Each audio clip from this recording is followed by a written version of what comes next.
mamiligro ang akong kinabuhi. Maunay gipuan ni Aspinas ni Daniel mga igsoon, pero matod pa ni Daniel, ingani na lang ang buhaton na to.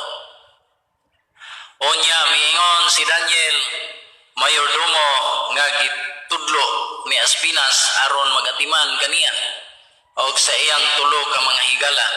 Sulayay kaming imong mga sulugoon sulod sa 10 ka adlaw og hatagi lamang kaming mga utanon nga among kanon og tubig nga among imnon. Tungod kay ang gidalit aning panahona sa maong hari mga igsoon, mga pagkaon nga nibalibad silang Daniel mga igala. Og naay mga ilimnon, bungga kayong mga pagkaon mga igsoon. Pero ang gihangyo ni Daniel utanon lang og tubig, mao nang paobserbaran sa 10 ka adlaw gikan anang mga panahon.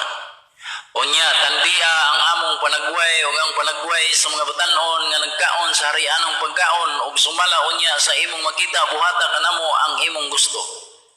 Misugot niini ang yunuko o gisulayan niya sila sulod sa 10 ka adlaw.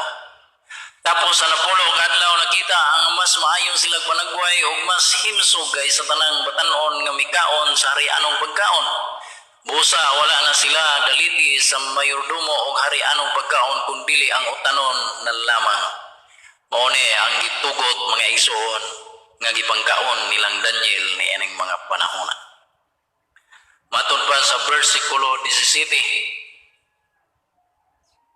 Ayon dire, kining upat ka batanon giatagan sa Dios sa tanang kaibalo o kaalam sa pagsabot sa mga basahon. Og si Daniel yataga niya hiyas sa paghubad sa mga pananawon sa mga damgo. Mao ni mga igsoon, mga higala. Sa pagkatapos sa 3 ka tuig nga maoy gitagal sa hari, patubangon na sila kaniya, gidala sila sa pangulo sa mga yunuko ngadto sa hari Nabucodonosor. Nakigsulti ang hari kanilang tanan og nakita nila nga walay sama kang Daniel, kang Ananias, kang Misael og kang Asarias. Busa gihimo silang mga alagad sa hari.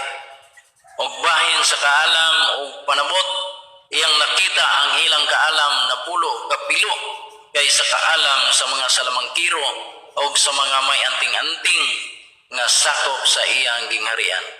So nagpadayon si Daniel sa pagpuyo sa palasyo hangtod sa unang tuig sa hari ni Hari Cyrus.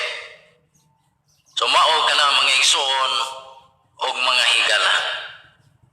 Og matod pa diri sa kapitulo 2. Tungod kay ang atong isgutan karon nga tema kapitulo 1, kapitulo 2, kapitulo 3, kapitulo 4 aron mahibaluan gyud nato kung unsa ang lintunganay nga istorya nining Daniel ug iyang mga higala mga igsoon. Og mao kadto ang istorya sa kapitulo 1 sa Daniel. Og proceed ta mga igsoon sa kapitulo 2. Og dinhi sa kapitulo 2 mga igsoon nagsugod na og damgo si Nabucodonosor nga mao ang hari naning dapita. Og dinhi mga igsoon nahasol kaayo ang hari sa iyang damgo. Og busa ipatawag ni sa hari ang mga salamangkiro. Akong pagabasahon dire mga igsoon sa bersikulo 1. Ayon dire sa ikaduhang tuig sa paghari ni Nabucodonosor nagdamgo siya sa makadaghan, nahasol siya og dili magatulog. Unya gipatawag sa hari ang mga salamangkiro, ang may mga anting-anting, ang mga diwatahan ug ang mga maalamong taga Babilonya aron paghubad sa iyang damgo. Busa mitubag sila hari. Ang gusto mangod sa hari niining mga panahona mga igsoon nga mahubad ang kahulugan sa iyang damgo nga wala niya gisulti kung unsa ang iyang damgo. Mao ni ang mga salamangkiro, mga anting-antingan, mga diwatahan naglisod sila.